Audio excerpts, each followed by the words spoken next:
Ошто милиция кызматкери өлтүрүлдү. Аксайда жол тазалоо кыйынчылык менен коштолууда. Жанар Акаев КСДП фракциясынан чыгарылды. Алдыда мына ушул жана башка жаңылыктар менен түз эфирде тааныша аласыздар. Кызматыңыздарда мен Асель Бусурманкул кызы. Саламатсыздарбы?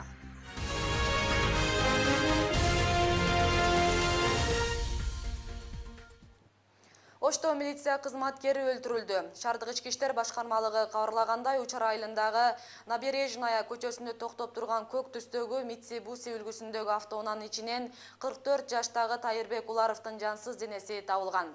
Киши колду болгон Уларов ийимдин мыйзамсыз маңзаттарды жүгүртүүгө каршы күрөшүү боюнча Ош шаары жана облусундагы башкармалыгынын тескөөчү коменданты, милициянын подполковниги болчу.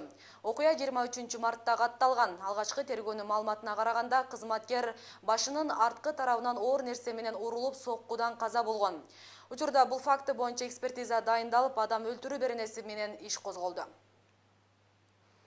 Аксайда жол тазалоо кыйынчылык менен коштолууда. Өзгөчө кырдаалдар министрлиги билдиргендей, өрөөндө катуу шамал азыркыга чейин токтобой, тазаланган жолдо кар күрткүсү пайда болууда.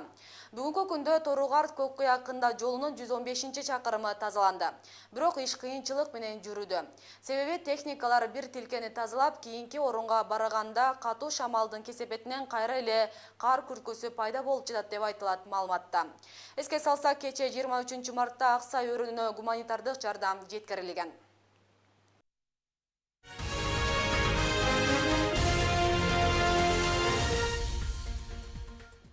Жанар Акаев КСДП фракциясынан чыгарылды. Фракция лидери Иса Өмүркулов билдиргендей, Акаевдин жүрүм-туруму, саясий позициясы партиянын көз карашына каршы келген үчүн социал-демократтар бүгүнкү жабык жыйында ушундай чечимге келишти. Ал ортодо президент Алмазбек Атамбаев элдик ыңкылапка арналган Гүлбактын ачылышында Жанар Акаевдин мандатын эч ким тартып ала албастыгын, аны тапшыруу өзүнүн эрки экендигин билдирген. Кошумчалай кетсек, соңку кезде Жанар Акаев бийликти оппозицияны куугунтуктап, сөз эркиндигин ооздуктап, жатканын айтып сындап келет. Өкмөт электр энергиясын экспорттойт. Бул тууралуу Өнөр жай, энергетика жана кен байлыктары боюнча мамлекеттик комитеттин төрагасы Дүйшөнбек Зилалиев өкмөт жыйынында билдирди. Айтымында токтогул суу сактагычындагы суунун көптүгү электр энергиясын экспорттоого мүмкүнчүлүк түздү.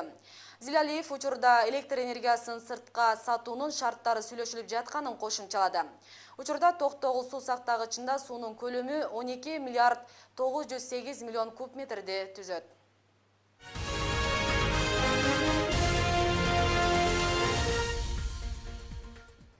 Оштун Кара Суу районунда кургак учук илдети кооптуу бойдон калууда. Маселен, ушул жылдын январ айында 6 адам ооруканада дарыланып чыкса, февраль айында көрсөткүч 18ге жеткен. Дарыгерлердин айтымында буга себеп оору тууралуу жарандарда түшүнүктүн жоктугу болуп жатат. Мунун айынан көпчүлүгү илдет өөрчүп кеткенде кайрылышып, башкаларга да жугузууну шарттайт. А бирок бул илдеттен толук айыгууга мүмкүнчүлүк бар. Ал үчүн эмне аракеттерди көрүш керек? Нуржамал Баргыбаеванын материалына көз салыңыздар. Бул өзүн көрсөтүүнү каалабаган аял буга чейин Орусияда эмгектенчү, бирок бир ай мурун дене табы көтөрүлүп, бир жума алсыз жатып калган. Жыйынтыгында дарыгерлерге кайрылып, кургак учукка кабылганын билиптир. Ошол замат кичи мекени Кара Суу районуна кайтып, кургак учукка каршы ооруканада дарыланып жатат. Келгенде анан башкача элестеттим мен, туберкулез деп. Бул жерден устойчивый чыгып калды. Азыр Кудайга шүгүр, чылыш бар жакшы, условия да жакшы. Учурда Кара Суу районундук кургак учукка каршы ооруканада бул аялдан сырткары 38 бейтап дарыланууда. Алардын 10го жакыны илдеттин туруктуу түрүнө кабылгандар. Ак халатчы аналардын билдиришинче, мындайлардын организми дарыга туруштук бербей калат. Буга жөнөкөй формасы менен ооруганда көзөмөлсүз эле антибиотиктерди колдонгону себеп. Оорулуу келип жаткандан кийин 2 жумадан кийин анализ тапшырат.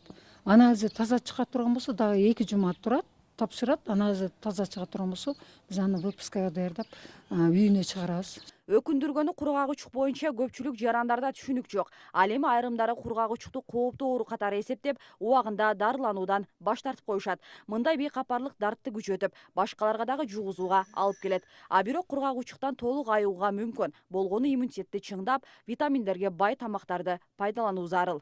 Бул кургак учукта диета кармабайт.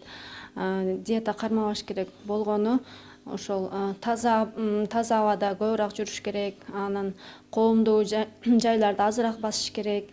Бул сыяктуу маалыматтарды түштүк аймак боюнча чек арасыз дарыгерлер уюму бүгүн Кара Суу районунун элине жеткирди. Бул иш-чара кургагучуктан айыгабыз деген акциянын алкагында жүрүп, анда жарандар илдеттин келип чыгышы, алдын алуу боюнча түшүнүк алышты.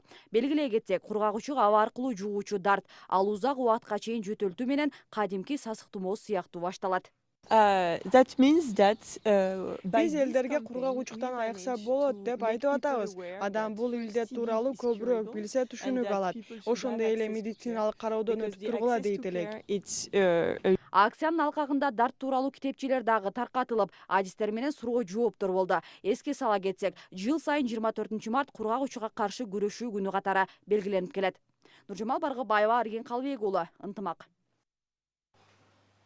Жалал-Абадта жүзүмө түкүрбө мекендешим акциясы башталды. Иш-чаранын жүрүшүндө түкүрүүгө, таштанды ыргытууга жана коомдук жайда уят сөз сүйлөөгө каршы акцияны колдооңуз деген желекчелерди кармап алып, катышуучулар жөө жүрүш жасашты. Маданиятсыздыкты айгинелеген айрым жарандарга мекендеш жүзүбүздү булгабайлы деп эскертишти. Акция ыйман, адеп жана маданият жылына карата уюштурулган. Демилге ыйман фонду тарабынан көтөрүлүп өткөрүлүүдө. Максаты Кыргызстандын жарандары маданияттуу болууга, өз өлкөсүн булгабай таза жашоого үндөө. Үйүңө түкүртпесиң, себебі сеники. А Кыргызстан бирөөнүкү. Футболкаларды кийип алып, ар жака бир, бул жака бир басып коюп бүтпөйт акция. Бул башы бар, аягы жок процесс. Кыргызстанда бир да адам түкүрбөй калган чакты улана турган процесс. Бул бетиме түкүрбө деген акцияда чыгып жатабыз дагы. Бул бир түкүрүүнү, маданиятсыздыкты жоюу максатында чыгып жатабыз. Бүгүн Ош шаарында эне тилим сыймыгын деген аталышта сынак өттү.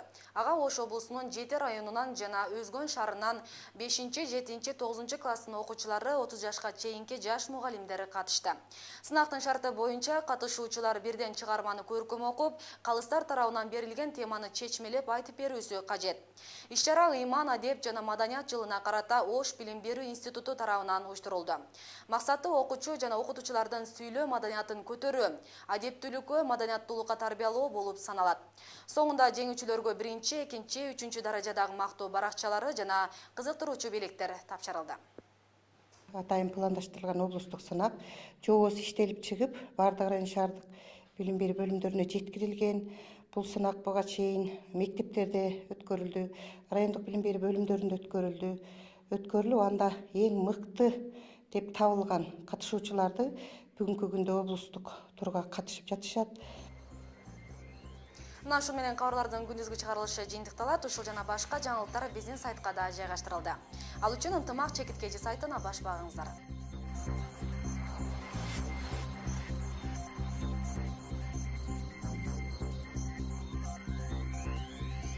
Алдыда бар айы, кечиңиздер көңүл толансын, саламатта калыңыздар.